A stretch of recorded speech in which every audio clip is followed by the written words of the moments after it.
Değerli konuklarımız, hepiniz hoş geldiniz. Distinguished guests, we would like to welcome you all. So before we get to start with our seminar and webinar, I would like to share some information about the simultaneous interpretation. To select from the available languages, which are English and Turkish, please click on the interpretation icon, and then you can select the language of your choice using this screen. And for the language of the shared presentations on the screen, please use the View Options drop-down menu. And using the drop-down menu, you can select the language of your choice and the presentation of your choice. And our technical support team will be simultaneously sharing with you, and they'll be helping you through the process. So once again, we would like to welcome you all, and we can start with our program. We would like to welcome you to the webinar of Promoting Economic Recovery and Resilience through Women Entrepreneurship, organized within the scope of Finance and Advice for Women in Business program, financed by the European Bank of Reconstruction and Development and the European Union and the Republic of Turkey. As we all know, the participation of women in the business world is very important for the development of our country's economy. However, businesses led by women, they face a number of obstacles in accessing the financing and the information sources they need to grow. This is exactly where the goal of this program is, offering financing and advice support as a bundle to women entrepreneurs and managers and help them achieve skills, knowledge, and resources they need to take the next step. Today, we will be discussing the challenges women face in their economic empowerment and the new funding and advisory support offered by the program, as well as the challenges women entrepreneurs face during the COVID-19 pandemic and what the new ways and opportunities may be. Now, I would like to invite to the floor Mr. Artur Pogosyan, the Deputy Head of Turkey for EBRD. Welcome again. The floor is yours, Mr. Pogosyan. Thank you very much. Can you hear me well?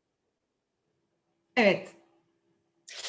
Dear donors, program stakeholders, and distinguished guests, I am delighted to welcome you all for our webinar titled Promoting Economic Recovery and Resilience Through Women Entrepreneurship within the scope of Turkey Women in Business program, the integrated program that is funded and implemented jointly by the European Union, European Bank for Reconstruction and Development, Credit Guarantee Fund, and the Republic of Turkey, represented by the Ministry of Treasury and Finance. I would like to start by expressing gratitude to the EU and EU delegation to Turkey, Ministry of Treasury and Finance, the Credit Guarantee Fund, DenizBank, our first partner financial institution under Phase 2 program, as well as the regional business associations for their support and contribution in turning the TURWIP into the EBRD's flagship Women in Business program. Fair and full access to opportunities in the market is fundamental to sustainable economic growth, and therefore, without fully engaging women's economic potential, our economies are like engines running at half speed. The financing gap in particular is a major obstacle in enabling the transition of women-led enterprises from micro to small and medium-sized businesses.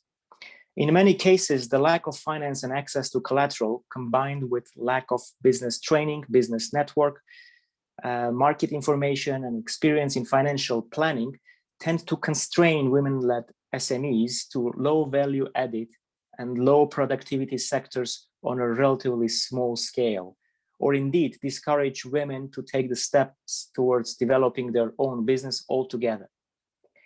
In order to address the challenges and improve access to finance and know-how for women entrepreneurs in Turkey, EBRD has developed the Turkey Women in Business program, so-called TURWIP, and launched it in 2014. One of the main objectives of the EBRD's Women in Business programs is to ensure a sustainable and solid lending mechanism and service model at the financial institutions that can be offered to the women-led SMEs in the market. The EBRD's approach supports women's access to finance and entrepreneurship by combining dedicated financing backed by technical advice to local financial institutions, as well as direct engagement with women entrepreneurs through access to training, advisory services, mentoring, and networking. The Phase 1 program was successfully completed at the end of December 2017. EBRD investment funds of 300 million euros were accompanied by the 38 million euros co-investment funds generously provided by the EU and the Ministry of Labour and Social Security. 300 million euros in credit lines have been successfully allocated to around 18,000 women entrepreneurs around Turkey through subloans by 5 participating banks within the framework of Turwin. The Phase 2 program will now build on the momentum created by the Phase 1 and integrate the lessons learned from the implementation of these, but also other women in business programs implemented by the EBRD over the last 4 years across 16 other countries. We're very happy about our recently signed 50 million euro Turwip loan with DenizBank, our first partner bank under the Phase 2 program. And many thanks again to the bank for their strong cooperation and support of this facility and the program. We are looking forward to share with you more news and success stories under the Phase 2 program during our future webinars. The EBRD recognizes gender equality as a key driver for sustainable and inclusive growth across all regions and believes that equality of economic opportunity for women and men is a key element of a modern, well-functioning market economy. But we also see that gaps in equality between men and women persist across our region and globally, stretching across all spheres of life. The crisis caused by the COVID-19 pandemic in 2020 has hit women entrepreneurs particularly hard. This is not only due to their business being in sectors that are most affected by COVID restrictions, but also due to the increase in unpaid care they have to shoulder, as well as the challenges they face in accessing crisis finance and advisory support. Another persistent symptom of gender inequality that has been particularly highlighted by COVID pandemic is the widespread nature and global increase of gender-based violence and harassment. At EBRD, we support our clients across sectors to actively tackle this challenge in all its forms, including through the introduction of internal procedures and guidelines.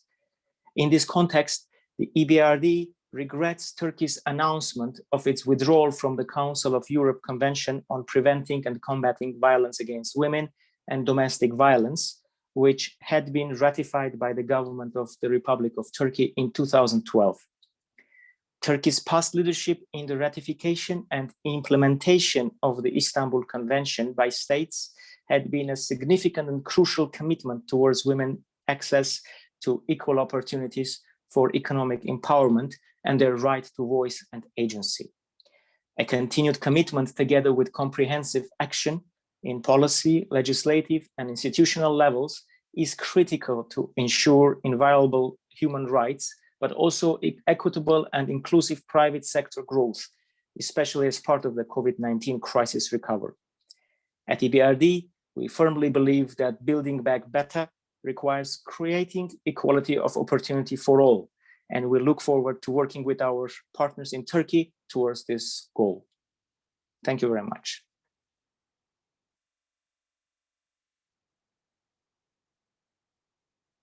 Sayın Pogosyan, konuşmanız için çok teşekkür ediyoruz. Mr. Pogosyan, thank you very much for your speech. Now the floor is the Deputy General Manager, Credit Guarantee Fund, Şeyda Yavuz. Welcome again. The floor is yours, Şeyda Hanım. Distinguished guests, distinguished stakeholders, I'm very delighted to be together with you in this very nice occasion. Welcome again, and I greet you all with all my respects as we all get to use digital platforms are a convenient way for us to meet together in these difficult times, and I hope that we could physically meet again in near future. Today, we are going to discuss the promotion of the women entrepreneurs for promoting economic recovery and resilience. And we are going to have important experts to talk about the women entrepreneurship and their role in our economic recovery and resilience. We are going to talk about cash flow for the continuity of the employment. We're going to discuss and stress how important the access to financing is. So we are very well aware of this fact. So together with the SMEs, we also would like to stress the fact that we are doing our best to do whatever is required on our side. So within this context, we take some important steps, and this is based on our understanding on our support to the TURVIP program, which we organized together with the EBRD. So based on the instruments made available through the EBRD in the recent future, within the scope of the TURVIP, we have been limited with a collateral limit of 3 billion euros by the program. So together with the partnering banks, we are running through the process to sign the resource agreement. As mentioned by the previous speaker, I believe EBRD has already signed a protocol with Denizbank within this scope. So as the credit guarantee fund, we are also signing the collateral protocols, and we would like to continue this process as we did with Denizbank and the EBRD. So apart from Denizbank, we know that there is also a communication going on with a number of other banks, and we are very keen on continuing this relation. Within the scope of this project, and as opposed to the other programs, it's not only going to be the women entrepreneurs who are partnering the organizations, because in the past there was an obligation to partner the organizations with 50 or 51, at least 51% of the organization. But within this scope, individual women entrepreneurs will also have access to funding. So as the credit guarantee fund, we are also addressing the women entrepreneurs in the remote areas of the Anatolia, especially the youth, especially those SMEs, the agricultural SMEs, and we are working on offering certain products for them. And we are very delighted to be together with the women entrepreneurs, and we would like to support them by offering financing instruments for the women. So I don't want to take too much of your time. During my opening speech, I would like to conclude my words here, and I would like to thank you all, and I hope that we're going to have a fruitful meeting. Thank you all. Thank you very much for this nice introduction, Şeyda Hanım. So we have the next speaker, Mr. Ángel Gutiérrez Hidalgo, the head of section of the Economic and Social Development of the European Union. Thank you very much. The floor is yours, Mr. Hidalgo.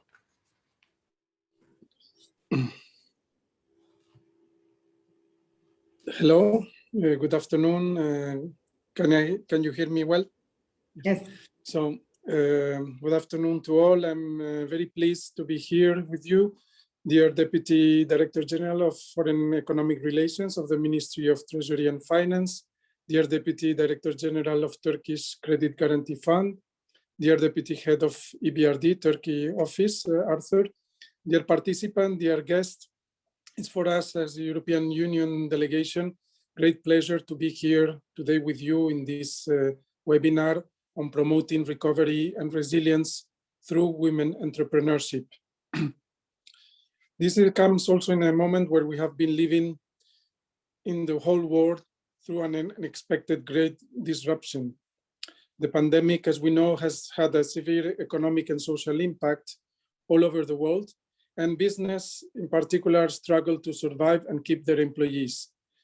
People lose their jobs, and social inequalities are deepening.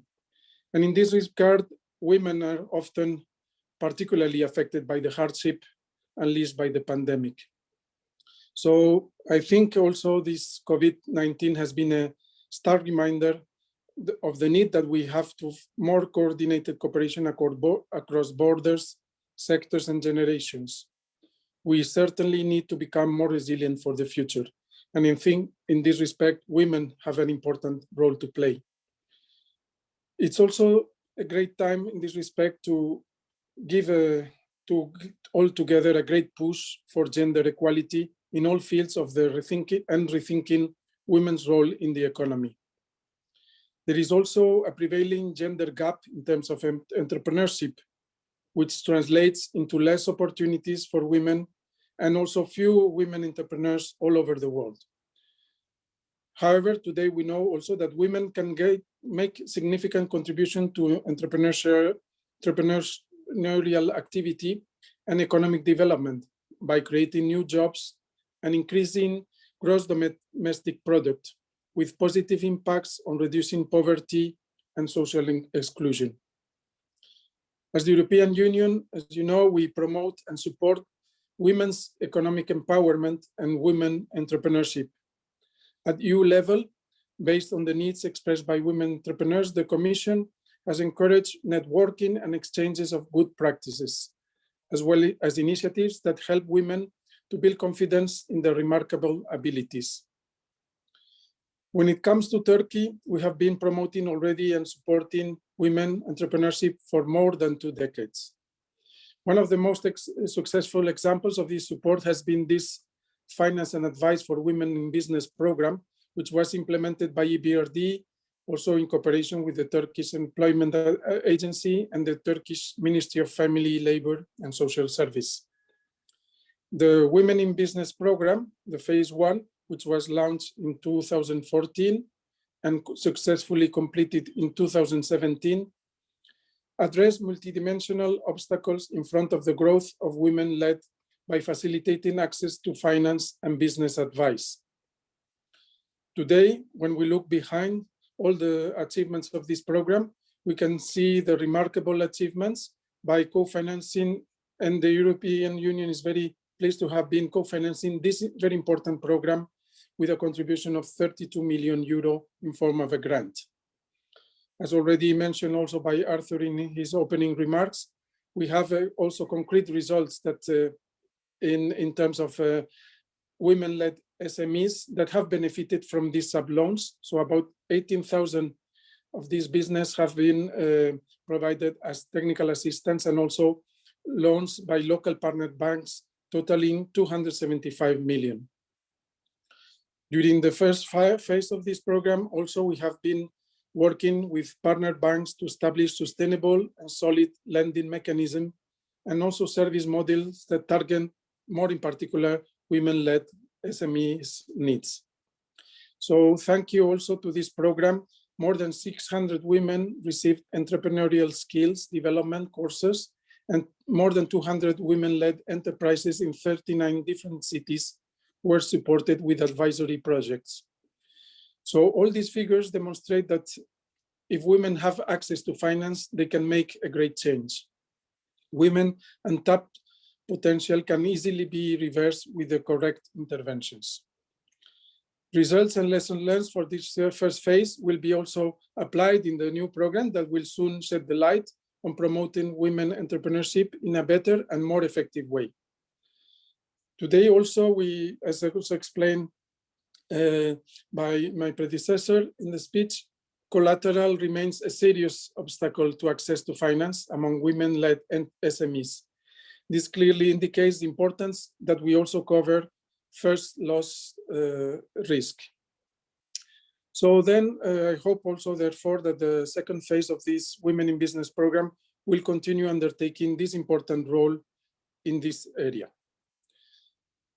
We also want to thank here the banks that have been active in this program for their effective partnerships and for providing also further technical assistance for the establishment of sustainable mechanisms to support their women-led SME customers in several areas and other financing. In any case, we all know there is still a lot to do and to promote women entrepreneurship, but also not only at Turkish level, but also at European Union and global level. We are therefore very pleased that EBRD will continue with this second phase of the Women in Business program, together with partner financial institutions and under the umbrella of the Ministry of Treasury and Finance and the Credit Guarantee Fund. I would like also to, in this respect, to inform that we will be ready also from the European Union side to launch soon a project called Increasing Women Entrepreneurship and Registered Women's Employment, or more shortly called Women's Up. This program will be implemented by the Social Security Institution of Turkey with a total budget of 29.9 million, 30 million almost. So under this project, we will provide wage reimbursement for 40,000 women entrepreneurs, employing also additional women workers. Various advisory services will also be provided to women entrepreneurs. I would like also to stress that under the new phase of IPA 3 period, and also with the support of the European Facility for Social Development, Plus, we will also try to promote these kind of projects that also support financing and for women, and also women employment and entrepreneurship.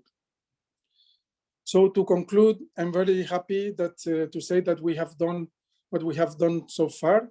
And as the European Union, we will continue to support Turkey to promote women entrepreneurship, but also in general, women inclusion and equal opportunities and rights. In this respect, I would like also to join my predecessor from the EBRD, and as expressed by our High Representative and Vice President of the European Commission, Josep Borrell, that we regret the decision of the Turkish government to withdraw from this important convention, moreover called Istanbul, that even has an important role in the protection of fundamental rights of women and girls in Turkey, and also therefore in promoting their role and their active participation in equal terms in the society.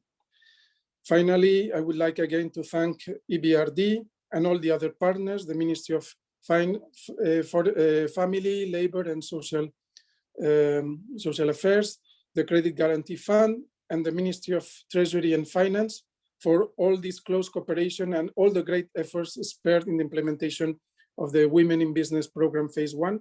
And also I wish a very successful implementation for the second phase. And also finally, I wish you a very fruitful and interesting webinar. Thank you very much. Sayın Hidalgo, çok teşekkür ediyoruz değerli konuşmalarınız için. Thank you very much, Mr. Hidalgo, for this excellent speech. So the next opening speech will be delivered by the Deputy Director General of Foreign Economic Relations from the Ministry of Treasury and Finance of Turkey, Mr. Batur. The floor is yours.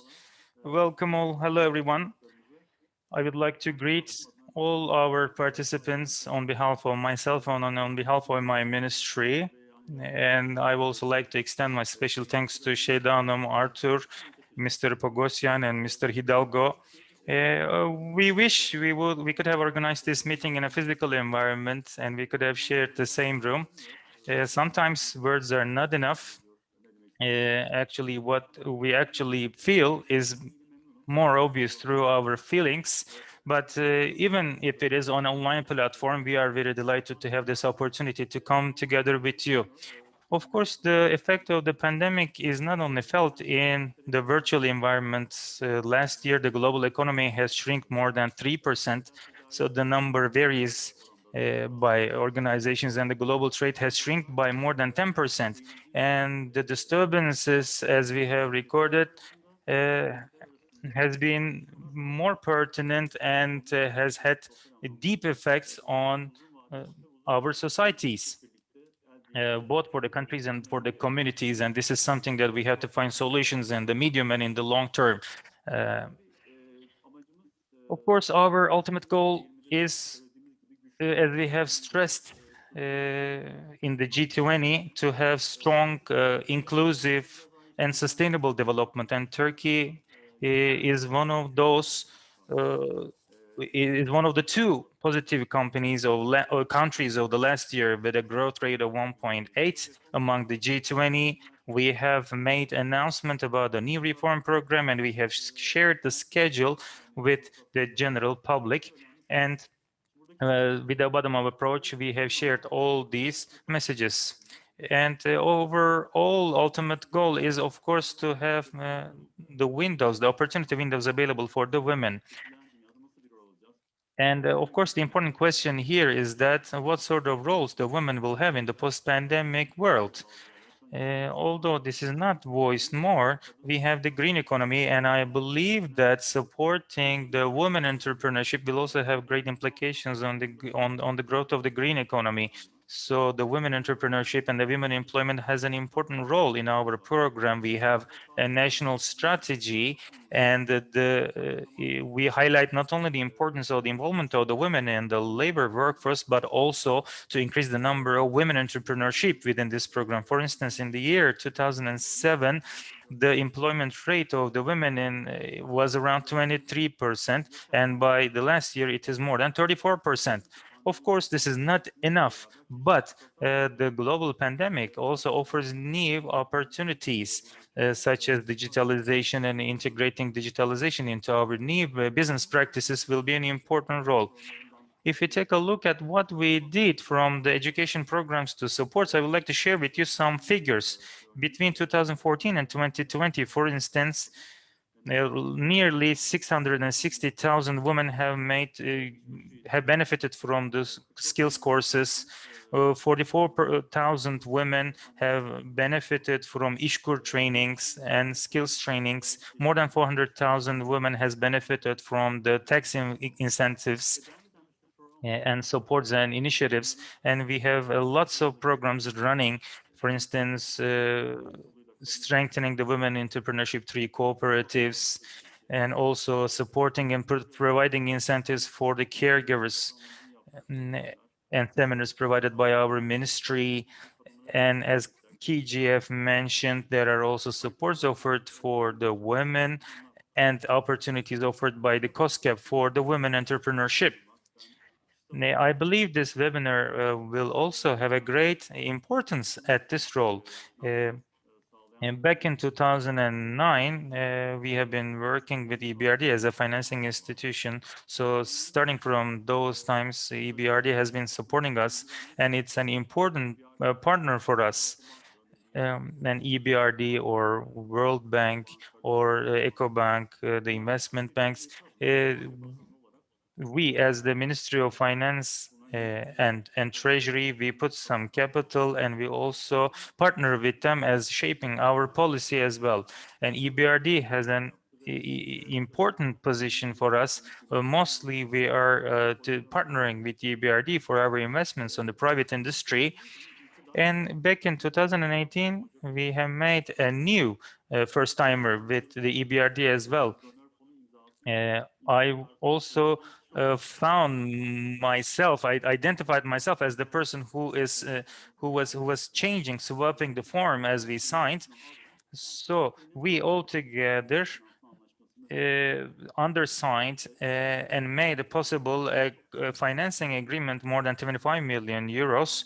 It's already 3 years now, and from those times to today, so many people have worked, and we have seen some very good results. And both women and men are working really hard to make this project a success. I also would like to extend my special thanks to all of those people who really spend their efforts to make this possible. And Credit Guarantee Fund also is an important partner. Back in 2017 and 18, it was the most challenging times. I was acting as one of the member of the board of members. I had the opportunity to witness their efforts. And Denizbank is not a surprise, as one of those first financial institutions to sign this contract. I know many people from Denizbank, from the administration as well. They are very keen on taking the risks, and they have a leadership role. And I also would like to congratulate them on their leading role. And I believe that in the medium and long term, we are going to see these effects even more obvious way. You have already mentioned about the TURVIP, and the phase 1 of the TURVIP was really remarkable, and it's an exemplary project for other countries as well. And I'm also very delighted to be able to see the second phase of this project. So far as the Ministry of Finance and Treasury have supported this project with 1 million euro. Maybe as a whole, although this seems to be a very limited number, with the significance, with the meaning that it puts forward, I believe it's a very important contribution. Now, of course, the contributions by the public will not be enough itself. Therefore, the private industry, NGOs, international organizations, EU, and all the contributions by all these parties will be so meaningful. And I attach great value to that. And I am very happy to say that as the ministry, we will always be there to continue this program. I believe the most important part of this program is not only financing, but also advisory services, advice services, in order to make the growth and sustainable, in order to make the growth more long-term. I think advice will play an important role. And having this component, the advisory component, as a complementary part of this program is going to be quite important. So before I conclude my words, I have to also mention the Istanbul Convention as well. The fact that our country unratified the Istanbul Agreement does not necessarily mean that our company's perspective on the importance of women has shifted. So starting from the early times of signing this agreement, our priority has always been women. Women has always been among the policy areas that we have been prioritized. So there is no problem related to that. I may understand, I may see that there have been some reservations, and the politicians have made some statements too. At this point, rather than regretting for EBRD and EU, I believe, rather than regretting, I believe we should collaborate all together to utilize every single opportunity to work together to make things better for women, specifically with NGOs, the international organizations, our ministries, for instance, Ministry of Family, Social Affairs, Social Services, are ready to collaborate. We will have no concerns in our support of women, but please be rest assured that our prioritized policies for women will never change. So I would like to once again wish you a great meeting. I hope that we are going to discuss some important matters here, and it's very pertinent at this moment that we have some women-intensive industries, although we do not see significant amount of reduction from an employment point of view. I believe this is going to be quite pertinent to touch upon those industries, and I would like to once again take this opportunity to extend my special gratitude to all women in this program. I hope that we are going to have a fruitful meeting. Once again, thank you very much to all our keynote speakers. Programın kadın girişimcilere sunduğu finansman desteği kapsamında kadınların ekonomik olarak Now we would like to talk about the new financial package of finance and advice for women in business program. We will listen to Beryl Oğuz, Executive Vice President of Financial Institutions from Denizbank. I would like to welcome you once again, Beryl Hanım. Hello. First of all, I want to check my sound. Do you hear me clearly? Great. Okay. First of all, I would like to thank all our speakers for these excellent opening remarks. On the other hand, at the beginning, the EBRD and the Frankfurt School, I would like to thank you very much, together with our distinguished stakeholders. Thank you for your invitation to this important event. As Denizbank, in the scope of TURVIP or EBRD, the financial support and the advice, we have great honor and pleasure to be the first bank in this project. Together with the EBRD, we have a long relationships. In 2009, when they opened their office, we were the first bank that they have done their transactions. We have supported agriculture at the time. And together with the EBRD, we see them as our business partner for long years, related to energy efficiency from agriculture, especially the SMEs in limited resources areas. For the municipalities, we worked together. There were big scale projects, small scale projects. All of them, they were important. And we would like to thank EBRD, and I would like to call them our business partner. Not only EBRD, also the other international investment banks, almost 40 credit contracts they were signed at an amount of $3 billion US. And we have taken the environmental and social risk, and we have targeted the sustainable financing. I would like to underline that point. So all that 50 million US, our aim in the scope of TURVIP program, we would like to focus on the women entrepreneurs that have limited access to financing, and we want to increase our women-led businesses. How will we do it? The women entrepreneurs, we will help them establish their businesses to make it more profitable. We will provide financial aids.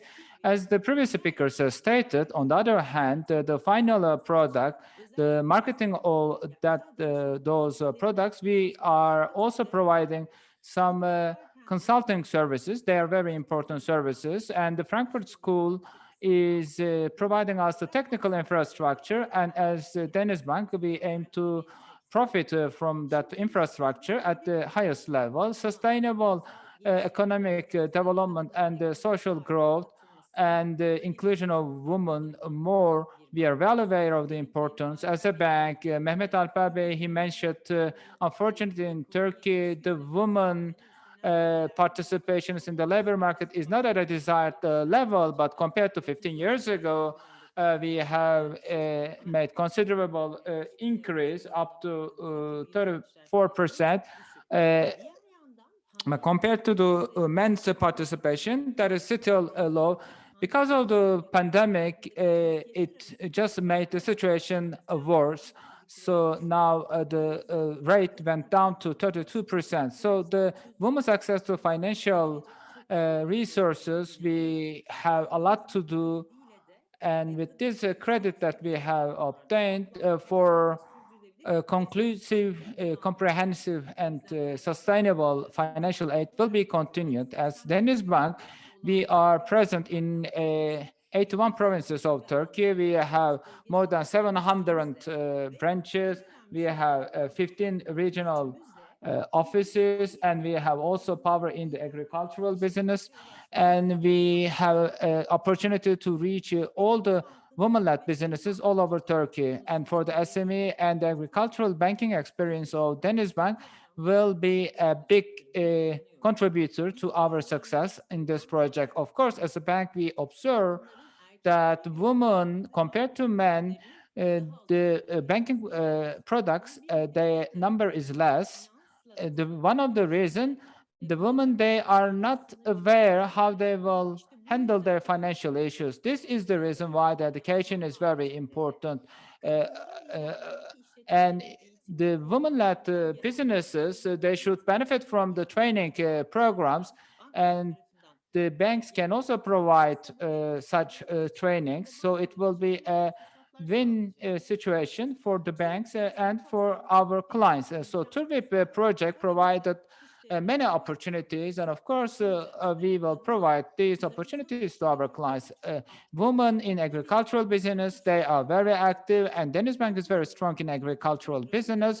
So that program will be very successful. We do believe that. On the other hand, Hazine destekli KGF garantisiyle the KGF collateral, we will also think that that is a great opportunity for us to support the women. For the women empowerment, what we are doing for the time being and our dreams in the scope of this project, I would like to tell you what we aim. At the beginning, 54% of our staff, they are women, and that is quite high compared to the average. And the 43% is the department manager rate. So we are working how we can do a positive discrimination together with our human resources department. The women entrepreneurs, we support them in three main areas: for retail banking, on a micro side, under SME businesses, and also for our women farmers. In total, the women entrepreneur number is 320,000 for the time being. So I would like to start with agriculture, because the total employment of Turkey, the women employment is 28% is in agriculture. So among the private banks, we have a share of 45%, and 2.2 million farmers out of 2.2 million, 1.4 million they are Denizbank clients. I would like to talk what our distinction is, especially in the rural areas. The young population is decreasing. They have a tendency to decrease, and because of the structural problems of the agricultural, they are also causing some dilemma sociologically. So we have conducted a socio-anthropology study recently in 2 villages for 10 days. Three socio-anthropologues, they got involved in their daily life, and they tried to understand the concerns of the future agriculture, and they have provided feedback to us. And that social anthropology study, we aimed in the feedback we have received, how we can understand better the Turkish agriculture and how we can serve them better, how we can serve them in a better way. So the reason why I'm telling you this, it was an interesting data about the women. I would like to share that data with you. The women, together with the technology assistance, we can keep them in agriculture. That is very critical. And also, the technology is used more by the woman, and they have a better tendency to use the technology, the woman. So from this starting point, on the digital platforms, women should have access to all opportunities. That is very critical for us, especially in the rural area. That is even more important. And we have conducted many work. I would like to provide information on that also. And that is not only the women client, women farmers, the agricultural business, they are mostly family-run businesses. So the support, the contribution of the woman is quite important. Why? Because woman is raising the children, she is guiding them, and the social life of the villages is not sustainable without women. And what I try to say, the digital transformation of agriculture actually is one of the biggest advantages of Denizbank. So for digital transformation, in order to support that, we have an application from sea to soil that is the most developed mobile application, so we can call that. And it was developed by the Turkish engineers and Denizbank. And we have some functions asked to do agricultural engineers, our farmers, they can get information about the weather forecast, they can check about their crops. And there is one functional, a satellite field monitoring system.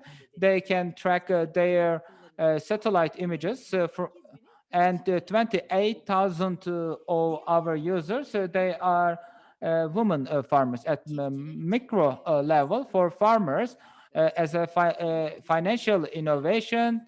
And there is the producer card that 600,000 farmers are using, and 68,000 of them, they are used by the women farmers, and we are able to finance more than 300 products, and payment is at the harvest time. So for this time, women farmers, they are very important for us. We hope to increase the numbers, especially on the digital platform, and the women, they will have a better position with the technology. And they are benefiting the most from our products in terms of interest rates or some special products. We try to support them as much as possible.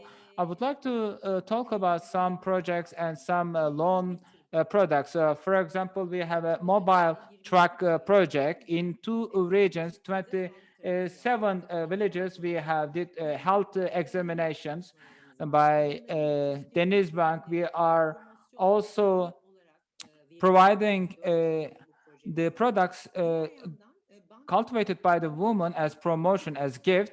And there is an e-commerce platform developed by our bank. And this project, we want to put some special importance to the women cooperatives. As a pilot project, we have started already the development, and we are prioritizing the local seeds.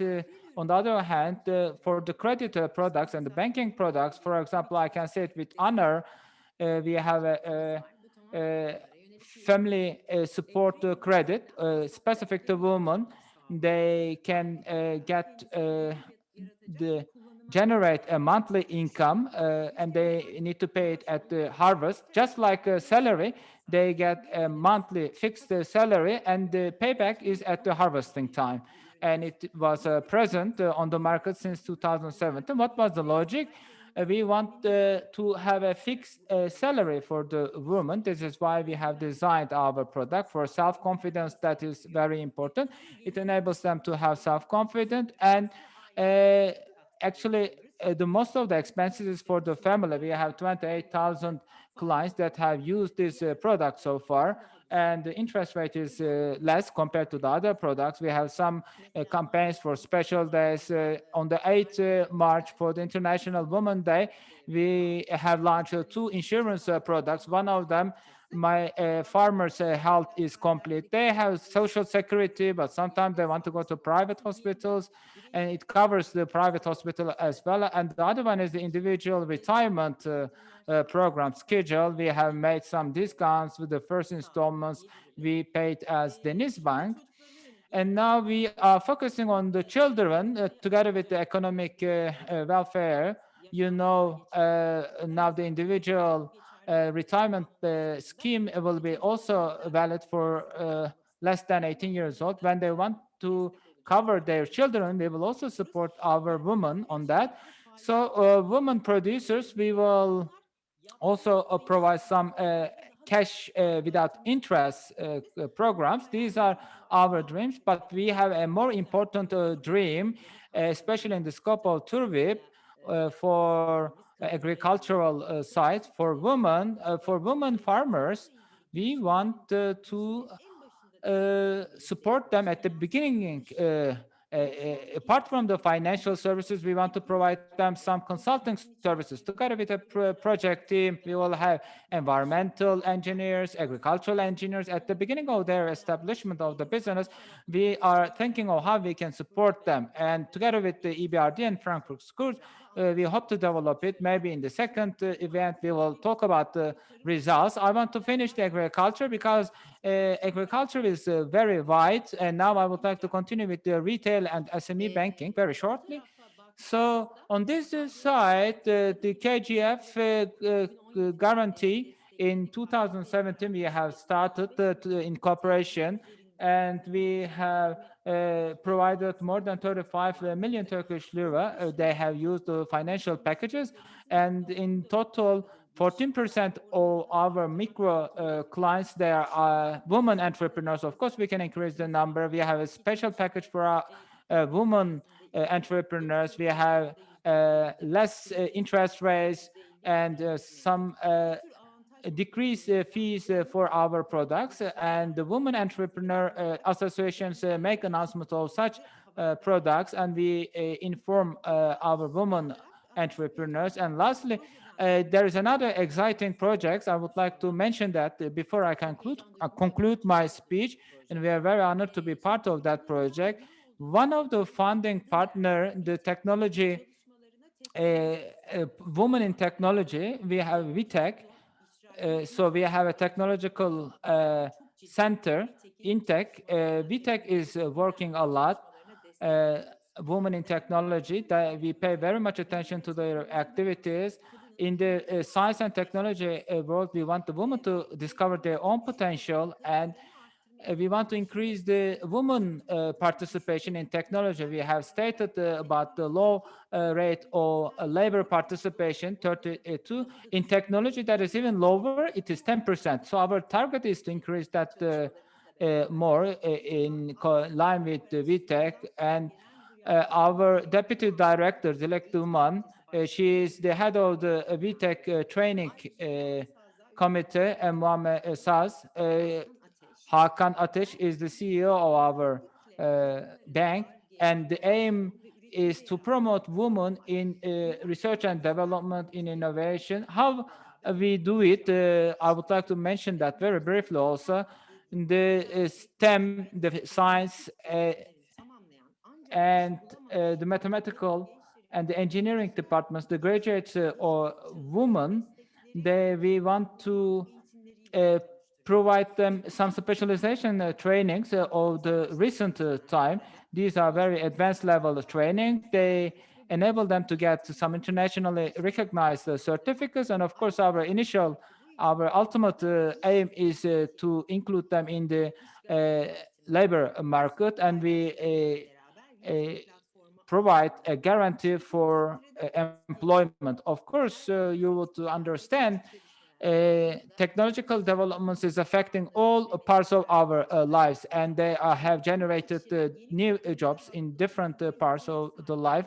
But you need to be well equipped, and we need to train our youth accordingly. So our association wants to cover this need. For example, 3.5 STEM employment is expected in Turkey. So our intention is to cover this gap, this need. So we first of all detect the needs, which are the best areas, and then we develop the curriculum together with Intertech and Denizbank. We contribute a lot to the content, and then we make the announcements, and we provide free trainings. The candidates, they apply, and we also provide, we select the students following an examination. Maximum capacity of the classes is 20 students. The intention here is to prioritize, to target the young women. I want to mention very briefly these trainings, artificial intelligence, the data specialist, the business analysis, network security, robotics. So these will shape the future. So it covers all technologies, and we want our students to get specialized. And of course, the final intention is employment. So we will appreciate if you can wrap up. Okay, I'm concluding. So far we have graduated 120 students and in line with the TISC, we have 84 graduates, and as Intertech, 12 young people that were recruited in our banks. So the new financial packages of finance and advice for women in business program is our most important priority. And there are the existing credits, and in the new packages, they will contribute a lot to our work as well. Thank you very much, Beril Hanım, for your valuable speech. It's a great pleasure to see Denizbank with us. Thank you very much. Thank you. So all over the world, and in Turkey, the women entrepreneurship, sustainability, there are many opportunities and many threats at the same time. Especially last year, COVID entered into our life, and we have seen the threats more and more. The COVID-19 economically, societal, it caused uncertainties, especially for women entrepreneurs. It caused lots of difficulties. The impacts of the crisis was felt more by the women, the domestic care, and the balance of career, work, and home. Women face lots of problems, and they still continue to face those problems. Maybe it's a call for awakening in order to correct our existing problems, and it can be an opportunity. Maybe those they can open a door for a big transformation. At this time, we will have two important. We have Ali Yasser, Regional Director of Europe and Central UN Women, and Emine Erdem, President of Women Entrepreneur Association of Turkey, KAGE'de. First, I would like to start with Aliya Yasser. The floor is yours, Aliya. Thank you. Thank you so much. And good afternoon to all the colleagues, fellow speakers, partners, and all watching this online event. It's wonderful to join you from Istanbul, where the regional office for UN Women covering Europe and Central Asia is based. And it's great to be part of this discussion on women's entrepreneurship in the context of COVID-19. And it's an opportunity for me to give a global and regional perspective. And many thanks for EBRD for organizing this discussion. It's very timely, and it touches on many of the key themes that have been picked up in the context of this year's session of the Commission on the Status of Women that started last week and ends tomorrow. This year, the Commission on the Status of Women is focusing on women's leadership and engagement in public life, and women's entrepreneurship is a recurring theme throughout those discussions. We know that the economic disruptions of COVID-19 have disproportionately affected women-owned and women-led businesses, as you've already said. And at the same time, we also know that these businesses are critical for economic recovery. So the common challenge that we face is to make sure that we're not only building back better, but that we use this opportunity to build back more equal. And so while we keep in mind that investing in women's entrepreneurship is the smart thing to do, it's important to also highlight that it's the right thing to do. It can lead to gender equality and women's empowerment if we do it the right way. From an efficiency perspective, we know that women's entrepreneurship is a driver for economic growth and sustainability, especially after a recession. When we look at small businesses more broadly, we see that women's entrepreneurship has been a fast-growing segment over the last few decades all over the world. It's generating employment, innovation, and growth. If we look at the United States, for example, women-owned firms are growing at more than double the rate of all other firms. They're contributing nearly $3 trillion to the economy and are directly responsible for 23 million jobs. It's interesting to note that following the 2008 recession, it was minority and women-owned businesses that were particularly good at creating jobs and stabilizing the economy. They added almost 2 million jobs over a 5-year period. And in the period between 2014 and 2019, while only 9% of all businesses grew in that period, the number for women-owned businesses owned by women of color is an impressive 43%. So this speaks really to also looking at diversity in women's entrepreneurship. In developing countries, there are about 10 million small and medium enterprises with at least one woman owner, and they are recognized as critical for providing family income, as we've heard, generating community-level employment, and creating high-value products and services. Many women-owned businesses focus on sectors such as healthcare and education, which qualifies them for consideration as social enterprises that are designed for both profit and positive social and environmental impact. Due to the COVID-19 crisis, women entrepreneurs around the world are suffering setbacks. While women account for 39% of global employment, they're experiencing 54% of job losses. Informal workers, who are largely women, have lost an average of 60% of their income globally. And these numbers range depending on where we look at in the world. In sub-Saharan Africa and Latin America, it's as high as 81%, but only 22% if we look at Asia and the Pacific. In this region, in Europe and Central Asia, it's actually a staggering 70%. 82% of women-led companies have been negatively impacted by the pandemic, and 84% have seen a significant decrease in sales and revenue. In India, about 70% of women entrepreneurs report that they've suffered declining revenues because of COVID-19. And according to World Bank research, globally, the likelihood of women-owned SMEs to close is a whole 6 percentage points higher than their male counterparts.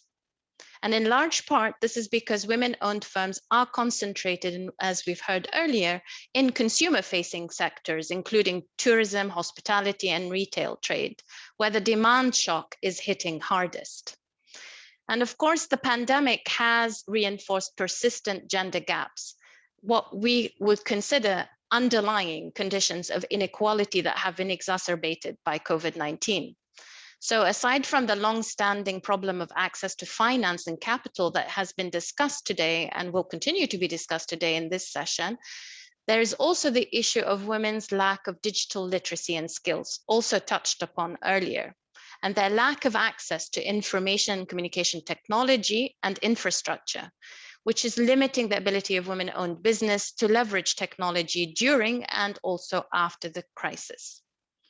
As we've heard in the introduction, women entrepreneurs are more likely to take on childcare, homeschooling, and domestic responsibilities, much more so than the male counterparts. And this is having a significant impact on their productivity, stress levels, and overall health. According to data from Global State of Small Businesses, women business owners who are married with young children report that their absolute #1 priority is support for taking care of household members. When we look at male counterparts, male business owners married with young children, this ranks only 6th in their list of priorities. So there's a huge gender difference there. So we're looking at COVID-19 having significant challenges for women entrepreneurs. And yet, as I mentioned earlier, we know that women entrepreneurs have a key role to play for successful recovery after this pandemic crisis. If anything, COVID-19 has shown us that women can lead very effectively under these extraordinary circumstances. I think we can all agree that women heads of state have presented a very empowering narrative for women in leadership by containing the pandemic more effectively than male counterparts while ensuring order, assurance, and trust. Women entrepreneurs are leaders in their own right, and the world cannot recover from the economic consequences of COVID-19 without them.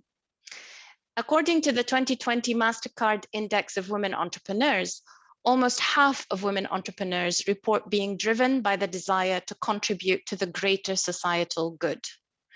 Women entrepreneurs have been demonstrating adaptability and resilience to drive economic recovery in the face of this adversity.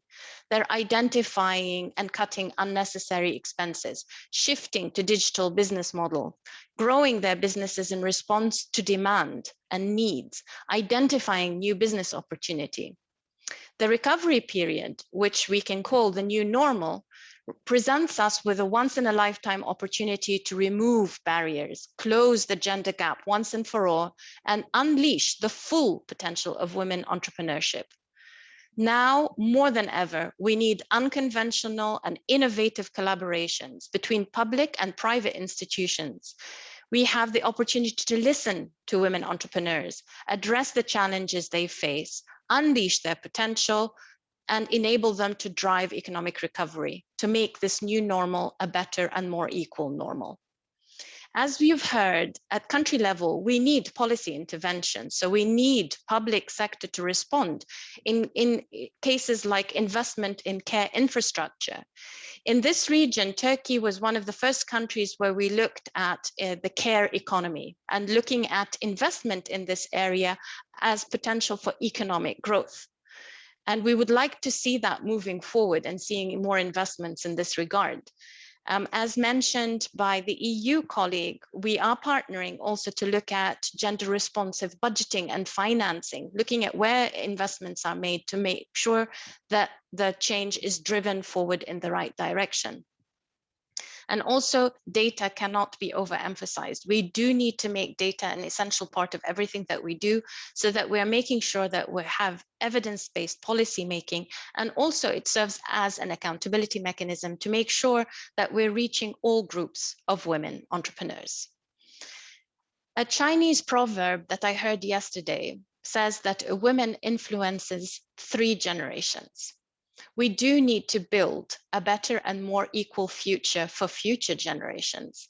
If we think about it, we only have 9 years till we are, what we set as a deadline for achieving the ambitions of the Sustainable Development Goals.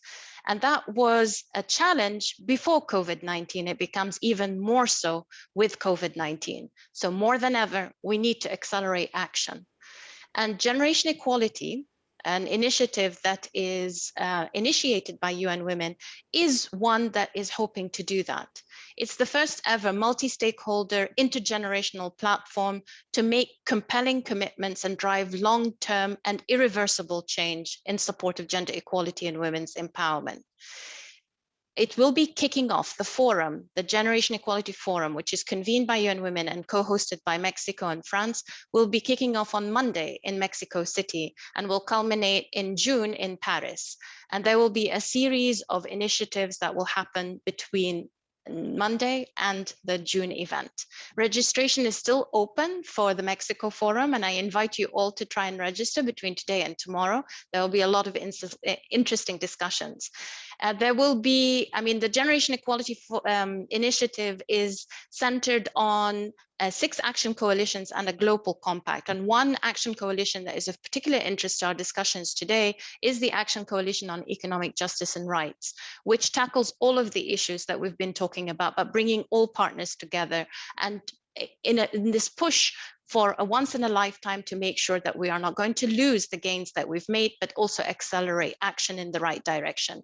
We want this to be game changing. We want this to move the needle once and for all. Also, we're bringing other initiatives together under the umbrella of the Generation Equality. And before finalizing, I'd like to touch quickly on 2 of them. One is the Women's Entrepreneurship Accelerator, which is a partnership that was conceived by Mary Kay Company and built by UN Women, the International Labour Organization, the International Trade Center, UN Global Compact, and the UNDP. And it aims to eliminate all roadblocks for women entrepreneurs around the world and build this ecosystem for women's economic empowerment that fosters growth, sustainability, and resilience. We also invite you to find out more information about this accelerator, which we see as a critical vehicle for achieving some of these ambitions at a regional, national, and global scale. And also, I'd like to tell you about the virtual Women's Entrepreneurship Expo, which is organized by UN Women, that will take place in April and May, that will bring women entrepreneurs from across the region together with private sector companies, business leaders, investors, and experts. We've had actually incredible engagement from Turkish women entrepreneurs, more than any others across the region. And this speaks perhaps to the large investment that all of you have been making in this area. It is bringing fruit. My sincere thanks to EBRD, Frankfurt School of Business, and Kagide for the collaboration for this expo, which will serve as a platform for entrepreneurs to meet with the wider business community. And it's an opportunity for all of us to listen to their entrepreneurs' needs. They will be at the center of all the sessions, and I hope that you will be joining us so that you'll have the opportunity to meet them and likewise share your insights. There will be many opportunities for us to work together, and I cannot emphasize enough how we really need to think about our respective roles within that larger ecosystem within countries and across countries. And thank you again for this opportunity, and I look forward to listening into the rest of the session. Thank you. Çok teşekkür ediyoruz değerli konuşmalarınız için. Çok mersi. Evet. Thank you very much. Kagida Başkanı Sayın Emine Erdem'e bırakmak istiyorum mikrofonu. Hoş geldiniz Emine Hanım tekrar. Hoş bulduk. Çok teşekkür ediyorum. Sağ olun.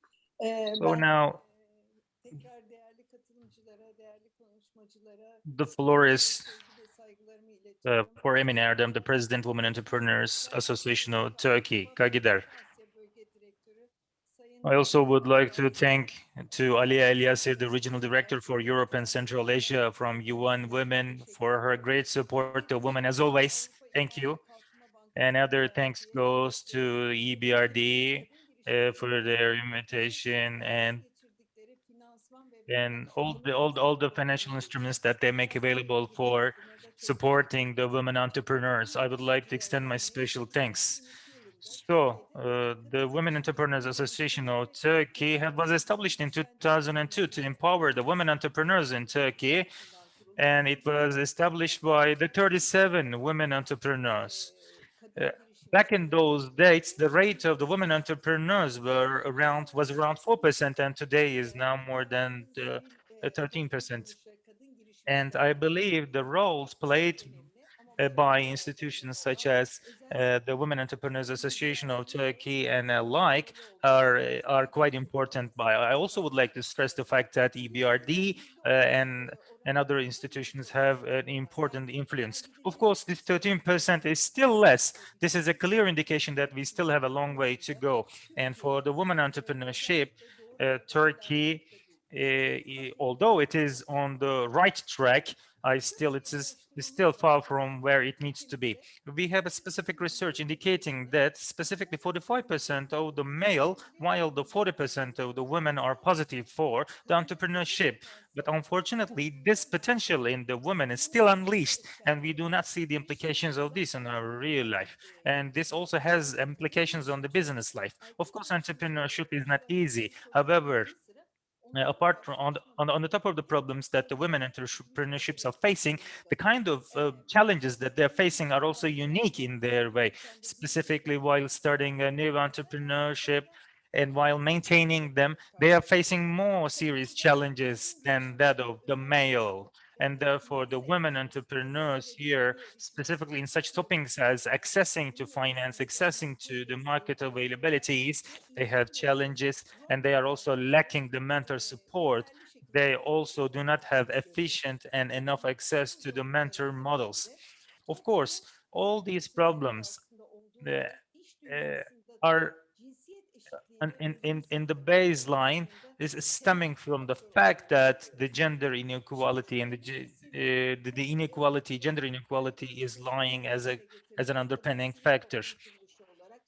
So we, as a women NGO, as this has been highlighted by the previous speakers, the Istanbul Agreement, Istanbul Convention, and the Convention of the European Union for combating against the challenges that women are facing, and that the unratification of this convention by the Republic of Turkey also makes us sad. This also shows us the fact that our combat to this is going to really damage our combat to maintain the gender, to overcome the gender inequality. And so far, the woman has a certain contribution, and this would mean that this is going to bring us back to the previous times. And violence is a very serious human crime, and I believe all of us have an important part to play for preventing those criminal activities. And it is the priority action of a government to combat these too. And also for women to be more entrepreneur, first, women has to feel themselves safe. And this is quite important. I also would like to underline the fact that without empowering the women, we cannot achieve the entrepreneurship. And our mission as the Women Entrepreneurs Association of Turkey is to empower the women and to engage more women into decision-making mechanisms. And in this pathway to the women entrepreneurship, the Women Entrepreneurs Association of Turkey is working to remove the roadblocks, but women is also deeply affected with this process too. We have made a research in collaboration with Ipsos, and starting from last week we have made this publicly available. We have done this research to assess the effect of the COVID-19 pandemic on the women entrepreneurs. And the main objectives of this was to reveal the general situation of the women in the 2020 and to assess the effect of the influence of the pandemic on women. And we wanted to get more informed decisions about the women entrepreneurship by means of this research. I would like to share with you some of the findings from our research, and this is also going to be helpful in coming up with a roadmap for the Turkish Women Entrepreneurship Association. Among the women entrepreneurs who took part in this research, almost 76% of them have stated that they had challenges in the pandemic. And 68% of the participants have made that they have significant reduction in their volume. And the rate of those people who stated that they have lost more than 50% of their businesses is more than 28%. And the restrictions that have been put in place by the government, and 35% has said that they have been significantly affected from these restrictions. Specifically in the 3-year period of time, we all know that the companies are struggling to grow in their first 3 years. Therefore, the 60% of the entrepreneurs have on their side turnovers that they have less than the turnover that they have expected for by the end year of the 2020. So each 4 companies of 10 said that their turnover for 2020 is less than their turnover on 2019, and 38% of the enterprises say that their debts have increased by more than 50%. So 57% of the participants were commercial, 35% of them have made use of personal loans.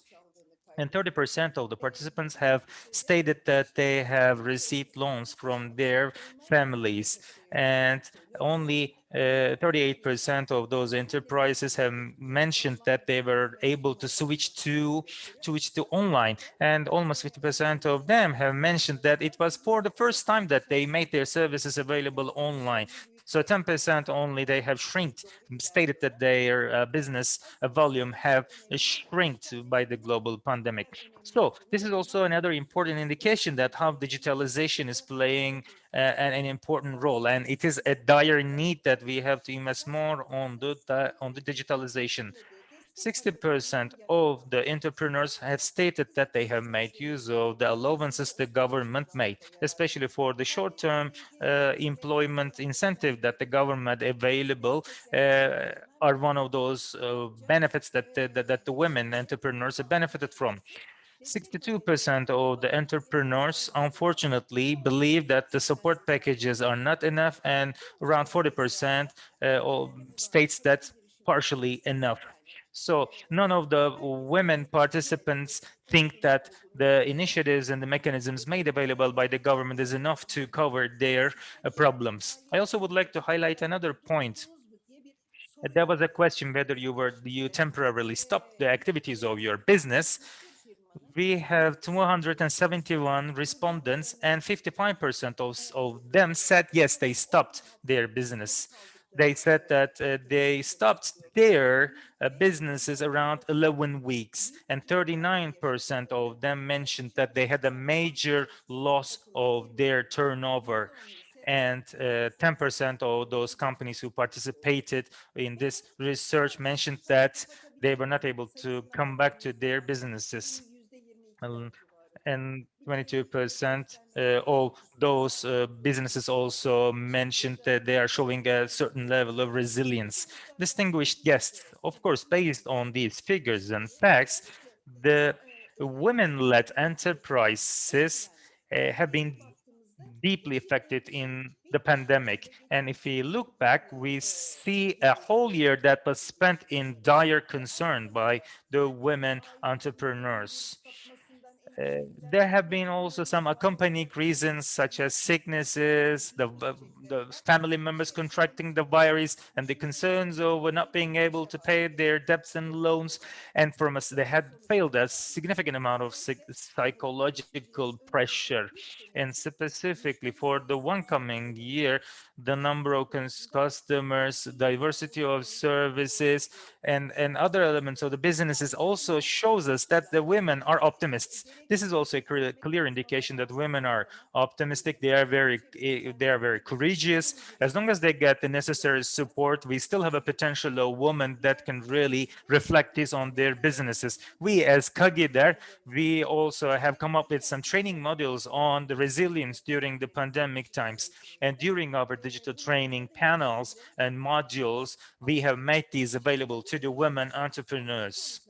In the post-pandemic process, in order to make the women entrepreneurs regrow, we have to disseminate the supports that are made available for the women entrepreneurs. We have to come up with supportive policies by the government, and we also have to come up with some solid investment and incentive programs.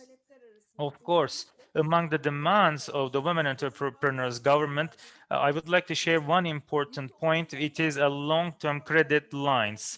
For those enterprises which has more than 30% of the turnover loss, they should be able to use this. Maybe some tax incentives should be made available to them, and the premium, the employer premiums that they have to pay should be postponed till the end of the year. So these are some bits of requests from the women entrepreneurs, from the government.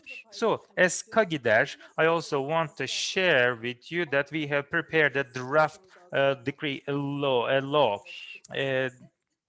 This was a draft law in line with the EU directives as well. So we would like to have a quota for the women entrepreneurs. So to encourage, to trigger the women entrepreneurs and to find solutions to their problems and to empower them in their competitiveness, will have implications on the increasing on the increase of welfare in Turkey. And we have been telling and giving this message at all times. Of course, we all have parts to play to make this possible, as public and private industries, and as well as the NGOs. We all have to work in a collaborative manner to overcome the problems pertinent to this topic. By this means, I would like to take this moment to extend my special thanks to EBRD, who has been always very generous to share their support with us for this way. Sustainable growth and the economic growth is only possible by empowering the women and by engaging an equal level of participation by women. So thank you very much. Thank you very much for this valuable contribution. You had said that something very good. The women are very courageous, and the only thing we have to do is just to increase this courage on the women's side. In order to have a sustainable growth in the women entrepreneurship, we all know that the financial supports play an important role locally and globally. And also advocacy and the mentorship has also a big role to play. So I would like to invite the Turkish Regional Office Director, Mr. Erdal Koçoğlu, to moderate this session on this empowering the women in business. Many thanks, Didem. Good afternoon, dear participants, and welcome to our panel discussion. It's really my great pleasure to moderate this session with two distinguished speakers. As you all know, there is a great opportunity for banks to play a critical role in facilitating economic growth through better financial inclusion of women. But unfortunately, women are often underserved by the financial sector, especially as business owners. In many countries, including Turkey, women entrepreneurs face great challenges when it comes to access to finance and access to financial services. Finding solutions to these problems and creating a holistic program for women's financial inclusion requires first an awareness of gender differences, an open attitude, an ability to innovate, and the willingness to invest. BLC Bank Lebanon has all these characteristics, and they developed a very successful women banking initiative, which made them one of the best practices all around the world. Our first speaker is Nancy Sayek from BLC Bank Lebanon.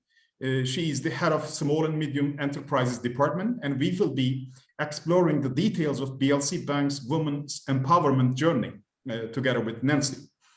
But besides financial services, non-financial services are also perceived as a key to unlock the growth potential of women-led SMEs. And all the best practice banks are offering some sort of business development services for their women entrepreneur clients to complement their core financial offers.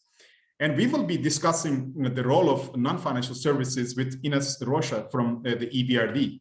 Ines is currently working as the Director of Financial Products in SME Finance and Development team, designing advisory and investment products for the SMEs. I would like to welcome our two speakers, and I would like to start with Nancy first.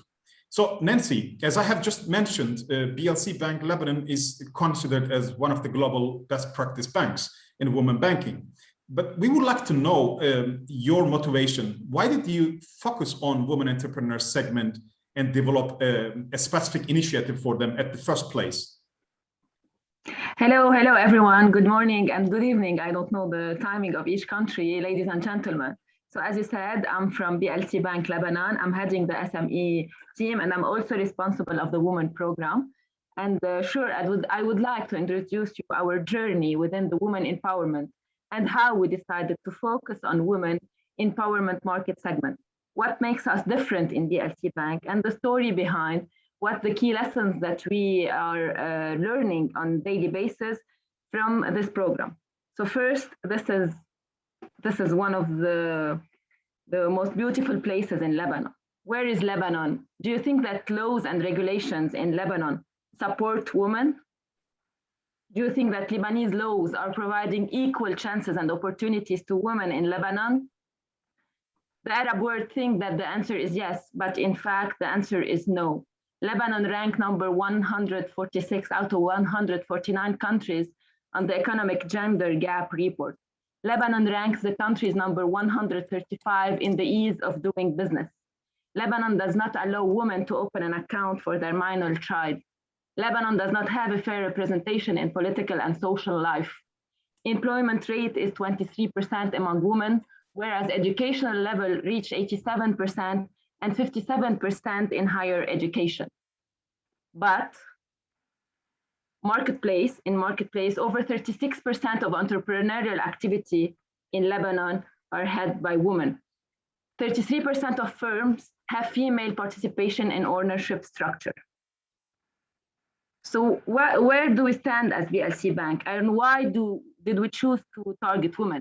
Because we're the first largest bank group in Lebanon. We have 124 branches, including Fransa Bank Group. We reached 9 countries since 1951. So why did we decide to focus on women? The story started 8 years ago from the smallest country in the MENA. 8 years ago, we saw the opportunity. When the field was moving in one direction, when banks were targeting one segment of the population, when no one was targeting women as a business segment, as a business opportunity, as a profit center, actually, we were the first to see and understand that women of Lebanon are rising as independent entrepreneur, executive, CEO, and board members. With a bank who believed in women and that women will be driving the economic growth, we were the first bank in MENA region to empower women economically.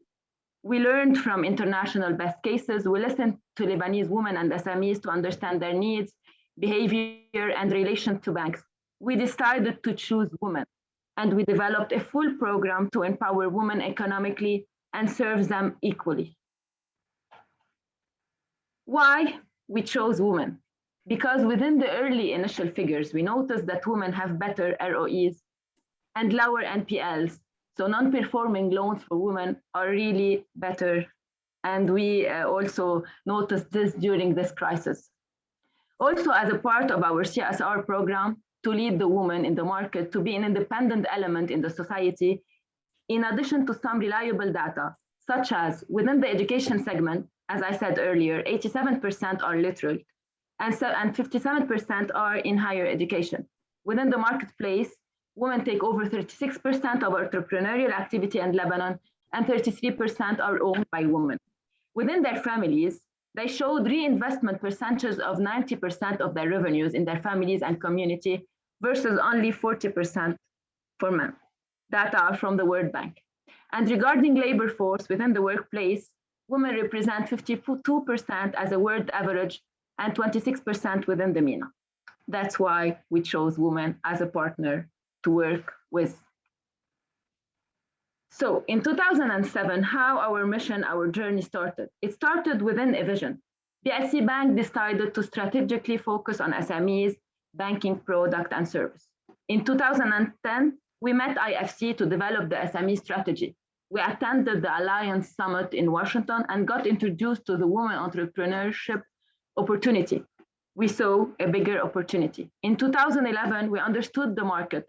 We joined the Women Alliance and learned best practice on women market. We shifted our strategy, we prepared the ground, we committed to the UN Women Principle, and we roll out. In 2012, we launched the Women Initiative Program, a full SME proposition within a new customer value proposition, including financial and non-financial solutions and a full woman market vision.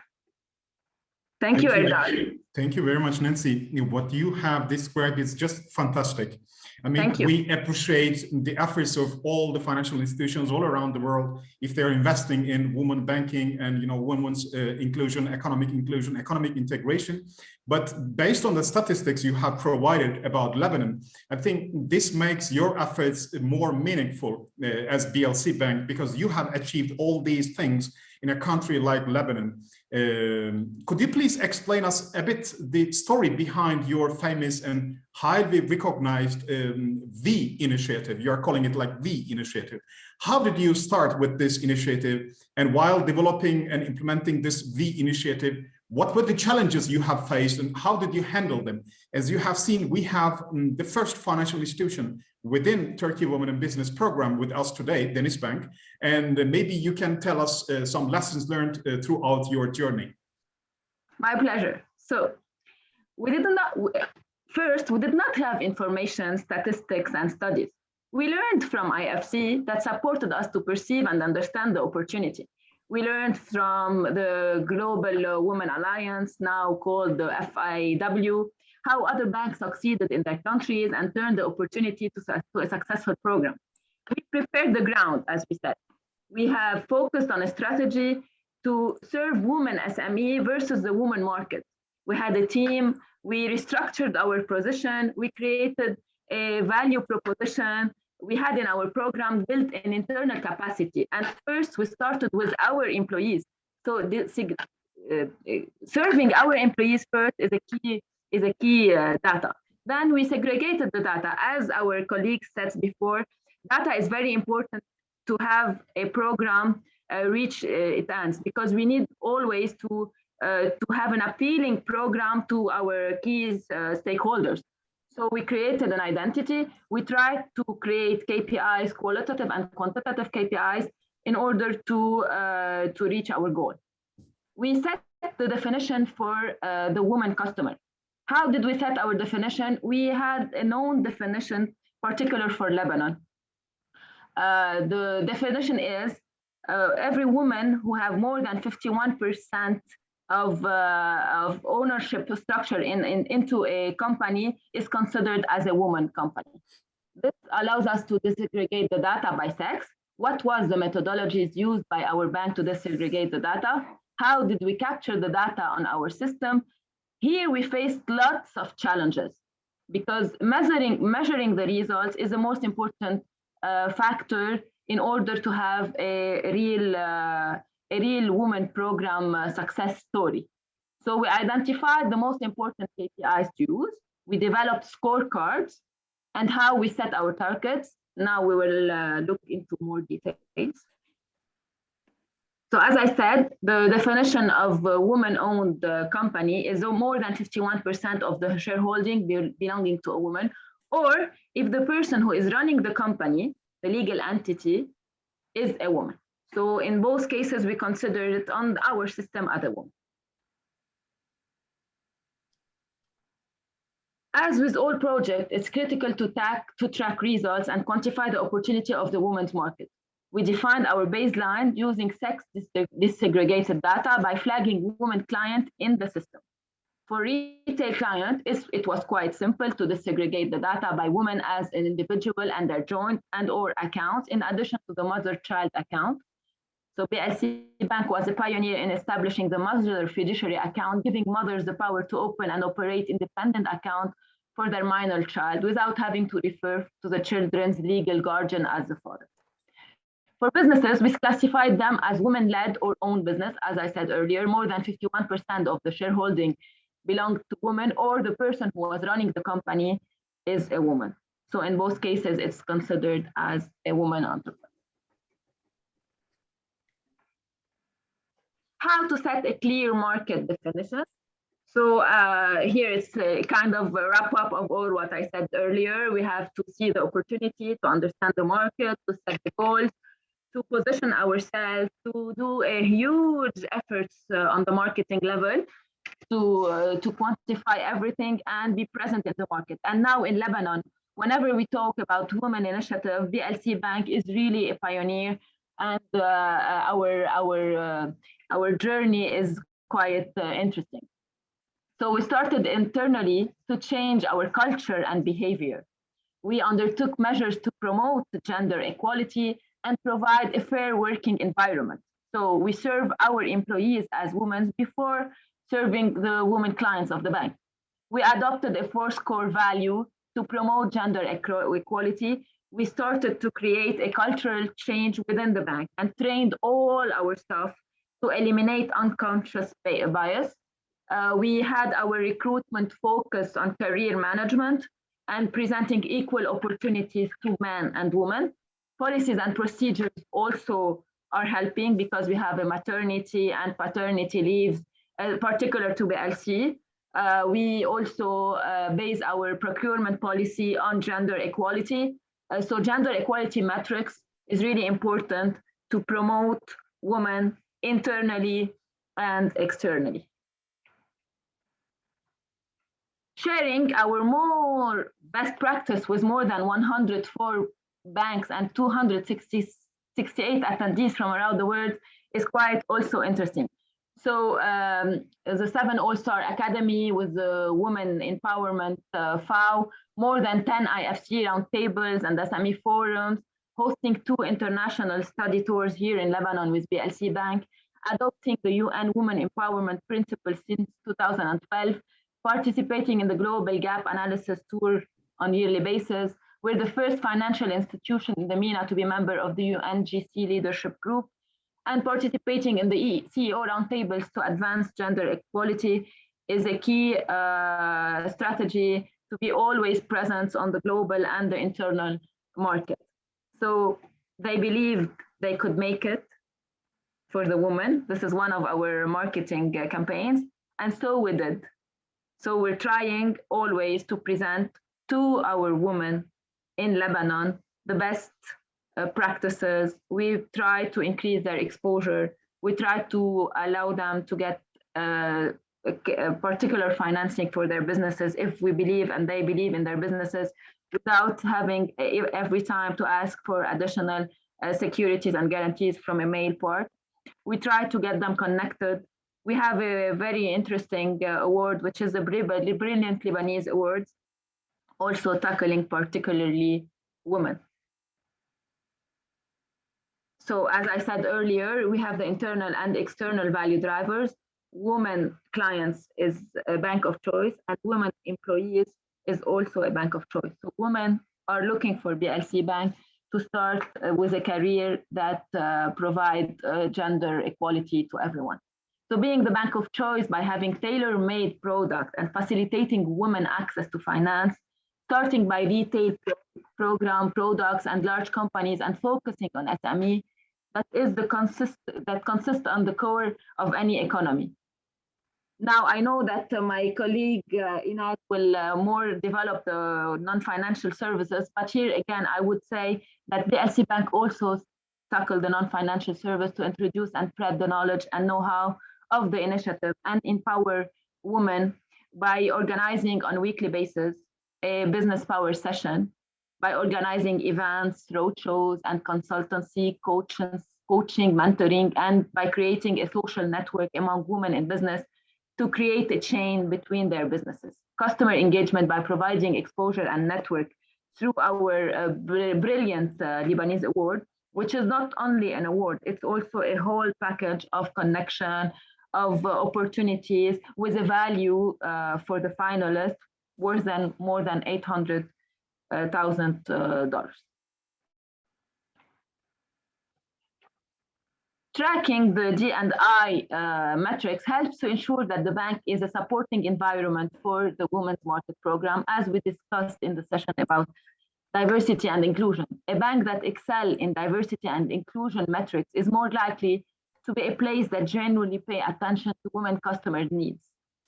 So our diversity and inclusion department present a percentage of employees who work flexibly, percentage of staff who return to work after maternity, paternal leave, our staff are well educated, having a fair salary and bonus distribution, having a fair trainings, the serving the woman internally is more important than serving the woman externally. I can say that.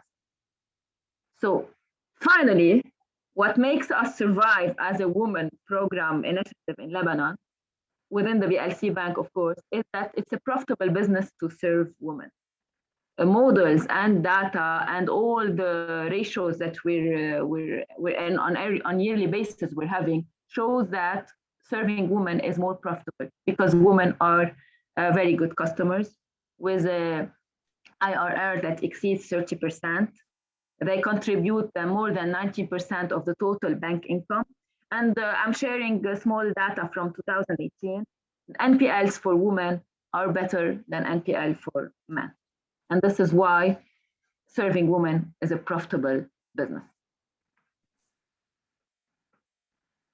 So now I'm gonna wrap up, if I may, all the recognitions that BLC got by serving the women segment. In 2013, we got the Women Empowerment Corporate Leadership Award from the New Economy. In 2015, we were the best bank in the MENA supporting women-owned and women-led businesses from AmCham. In 2016, we were the best female empowerment banker in the Middle East.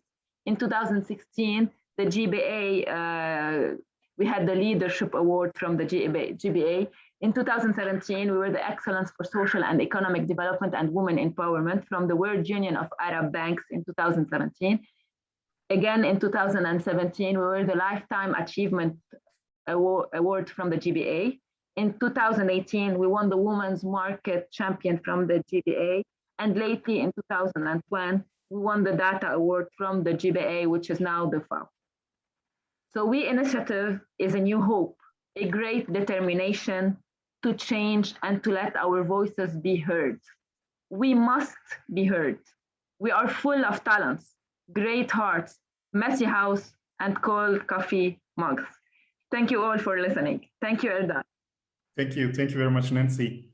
It was really a great presentation, and I have taken some notes for our participants. If you allow me to summarize the key points of your presentation. The first thing you have emphasized is the fact that you have to first define your target market, and you have to first define the meaning of woman entrepreneur, the meaning of woman-led SME. So how do you define woman entrepreneur?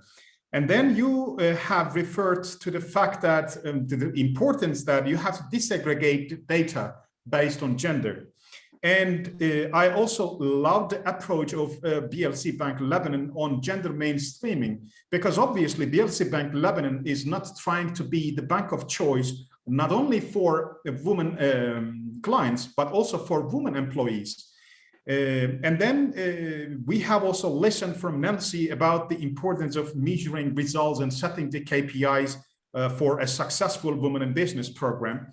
And obviously, we need to invest in capacity building services in the form of adjusting the policies, the procedures of the bank, or optimizing the processes and training employees on gender awareness.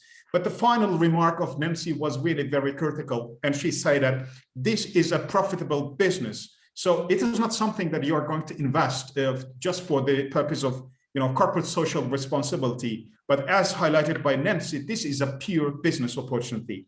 And finally, Nancy was also referring to the fact that BLC Bank Lebanon is actually providing a bundle combining financial solutions for the women clients, but also providing some sort of non-financial services. So at this point, I would like to go to Ines. And Ines, EBRD has adopted a holistic approach and designed a Women in Business program to address the challenges of women-led SMEs, both on the demand side and supply side. So Ines, what is the rationale of EBRD while designing this flagship Women in Business program and combining a dedicated credit line with various advisory and training services for women entrepreneurs? Thank you, Ardan. And let me just say that I am really delighted to be here today with such inspiring speeches. It's really a very special occasion. So the EBRD Women in Business program aims to provide a multifaceted range of activities to address what we see as a rather complex challenge that women as entrepreneurs in general face. So we've spoken about, access to finance, where banks provide credit lines, risk mitigation, technical assistance to local partner financial institutions, like we have with Dennis Bank that we're working on, insisting also to understand the value that women-led businesses have as clients, and as Nancy put it, as a commercial proposition which is profitable. And but we shouldn't also ignore some of the other factors that come into play when we're talking here about women entrepreneurships. Unconscious bias, and Nancy also mentioned it. We did an interesting study back in 2019, actually in Turkey, where we tested for the presence of gender discrimination in small business lending. And what we have done, actually, each officer would review multiple loan applications, and we would randomize the application gender. And what we have found is that loan officers were 30% more likely to make a loan approval conditional on the presence of a guarantor where that application came from a female instead of a male entrepreneur. So this is, the type of issues that women are facing that we cannot see, immediately. In addition, women entrepreneurs also face challenges even before they reach the bank for access to financing, because they have less access than their male peers to entrepreneurial materials, education, business networks, and role models. So our program, therefore, provides the know-how directly to women entrepreneurs through the training, advisory, networking activities, and helping women to get that knowledge and to scale up their businesses. And we have seen, positive results on this. So just to give you some figures on our Women in Business program, phase 1 for Turkey, 78% of the SMEs that we have assisted have actually reported an increase in turnover. And almost half of those enterprises also increased the number of employees. So these are real results, positive results that we see with non-financial support. We know, we've spoken now at length how women entrepreneurs have been heavily and disproportionately affected by COVID. So we're also doing quite a lot of work in terms of how we can improve, in particular, digital services approach to better support women to survive and adapt and recover. So we are expanding the range of services to women's entrepreneurs by digitalizing our offer. So, we had to just over the last year have everything digital, but also providing more flexibility on the digital advisory, being a bit more user-friendly for women. They can pop in and out of some of our online training, for example, whenever it suits their calendars. We're doing mentoring, new online training, and e-learning solutions, which we found out also are quite popular with women. And we're also strengthening the offer to support SME digitalization. This is the digital transformation, the digital journey of SMEs, and leveraging significantly on partnerships. And Nancy also mentioned the importance of partnering with other stakeholders. Many of them are present here. The Ministry of Treasury and Finance said, advisory services are important to make the whole program as sustainable. And this is exactly what we see. And in particular now, as we look into phase 2 of our Women in Business program in Turkey, we are aiming to go further and reaching more of the rural areas and more of the underserved regions, in particular, segments that have been hit by COVID. Over to you, Edel. Thank you very much, Ines. I think the results you have just shared are just fantastic. Thanks to these non-financial services, we can get improvements in annual turnover, in employment, and in business growth of those women-led SMEs. And we are really glad to hear that SME Finance and Development team will continue providing these advisory services and training services in the second phase of the program.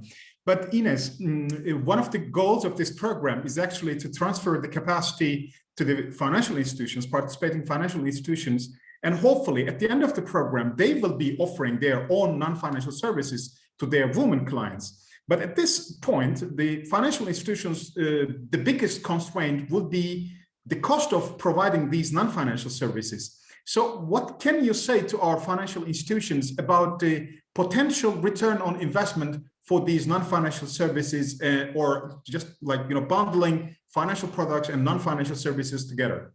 What I would say is I would start by saying, let's look at the results so far and what we have in the program, because I think they're a real testimony that the potential return on investment, including, you know, on the non-financial services, is very high. So at the moment, EBRD's Women in Business program is now in 24 territories. I mean, it was first launched in 2014 in Turkey. So, you know, I'm really delighted that Turkey is our, you know, pioneer on the program. But it now stretches from Morocco to Mongolia. And we have now reached over 90,000 women with finance and advisory services. And we have 51 partner financial institutions so far, with just over 525 million euros of financing given. So, you know, this just shows that there is a lot of traction and buy-in across our countries of operation. And the real return on investment lies on the fact that our partner banks are starting to make changes in their business models and on the delivery mechanism to really explore the women in business segment as a profitable and commercial proposition. And, you know, Nancy showed some really, you know, promising numbers in terms of IRR and NPL, so high IRRs and low NPLs. And this is exactly what we are seeing also across our program. So by dedicating, you know, women in business teams, for example, in all relevant areas, you know, particularly on SMEs, but also, you know, finance, marketing, risk, that are experienced in micro and small business lending, reducing the standard duration of a loan application, credit scoring. These are all measures that banks, you know, can do to access the market.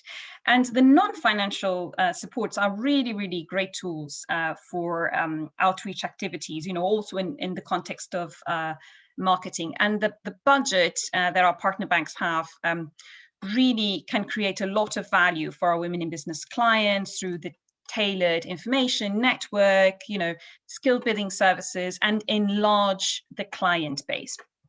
Another good statistic, we have seen that, you know, 51% of women receiving our basic diagnostic services are then successful in obtaining a loan from a partner bank or a small business support assistant. So, you know, more than half of the women that have received, you know, some support on the non-financial side then go and actually are successful in getting a loan.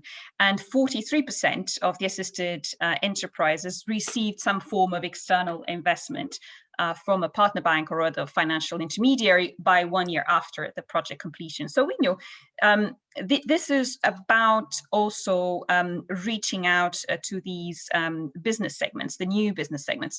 We're also very proud that on our phase one, our partner banks dispersed more than 30% of their credit lines to startups and first-time borrowers. So within the women in business segment. And again, you know, this is an expansion of the partner bank's commercial propositions. Yeah, thank you. Thank you very much, Ines. Now, we are coming to the end of our panel discussion, but before closing our panel discussion, I would like to have a final round just to hear your recommendations for our financial institutions. And I would like to go back to Nancy first again.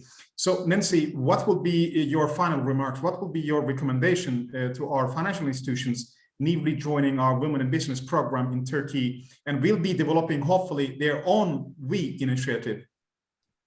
Well, first, I would recommend them to seize the opportunity, to start by getting every chance they can have in the market, to read the figures, to analyze them, to understand more the socio-economic situation of each segment, to see the market, which is very diversified, and to bring tailor-made products and services for each segment of the market in the business world.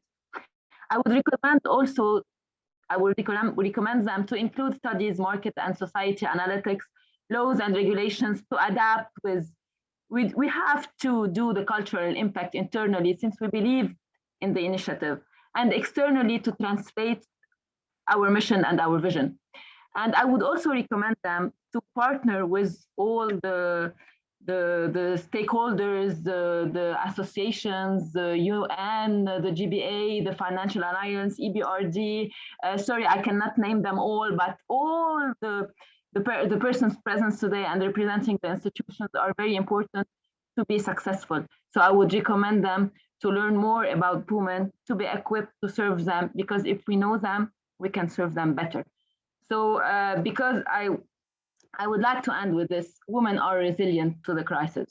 Through the economic situation we're living in Lebanon, we're not only facing the COVID-19, actually, we're facing a very bigger problem internally in Lebanon.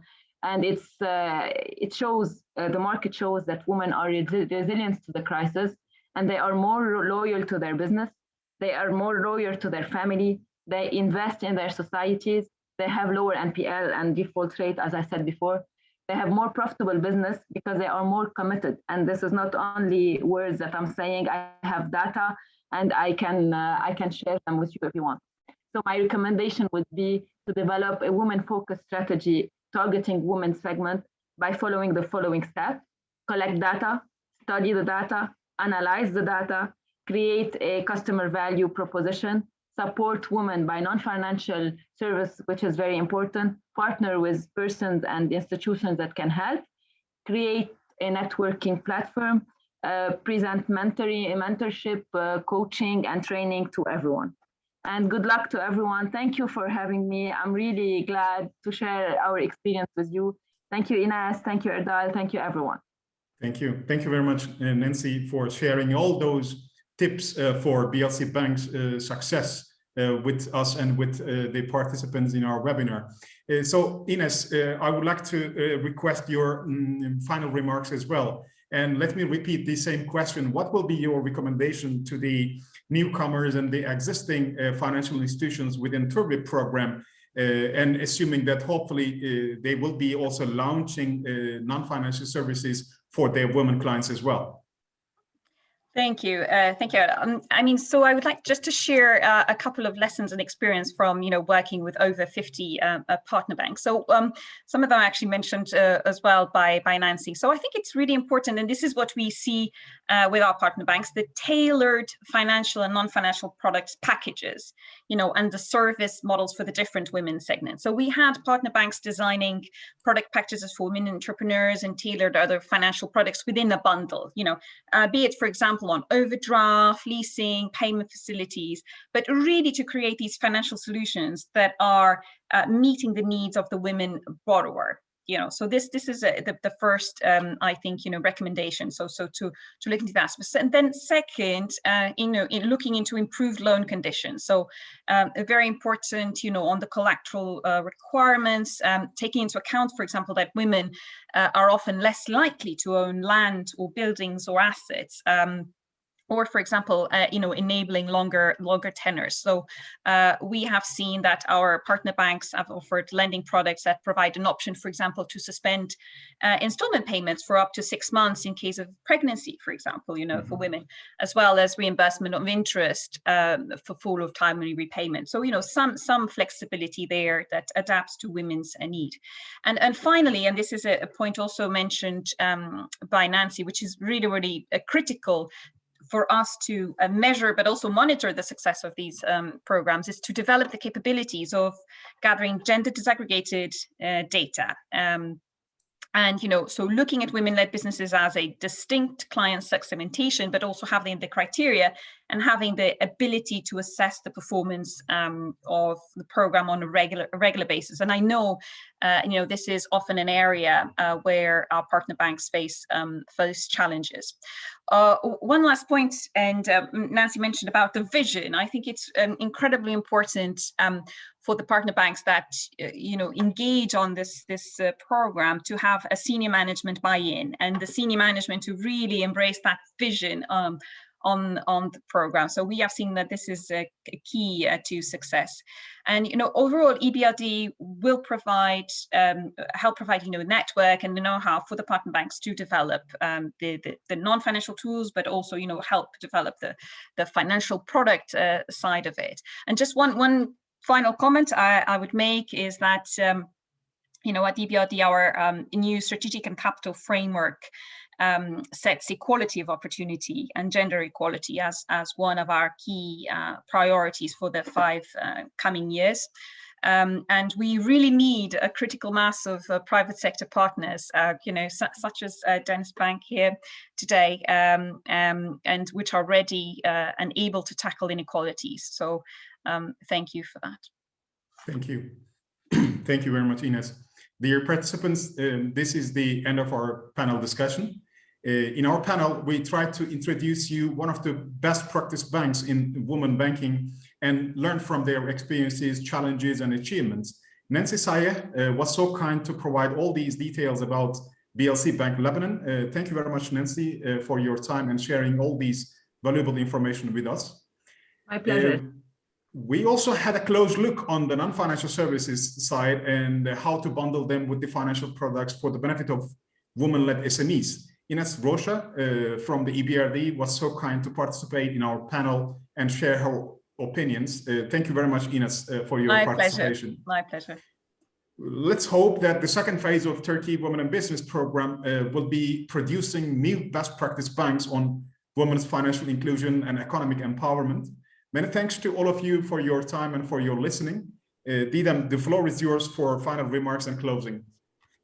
Çok teşekkür ederiz. Erdal Bey, moderasyonunuz için çok teşekkürler. Thank you very much, Erdal Bey, for moderation, and thank you very much, Ines and Nancy. Thank you very much for your valuable remarks. Dear participants, in Turkey and in the world, the empowerment of women entrepreneurship is becoming more important day and day, and the strengthening of the women businesses, the public and the NGOs, they are working, and the synergy is very critical.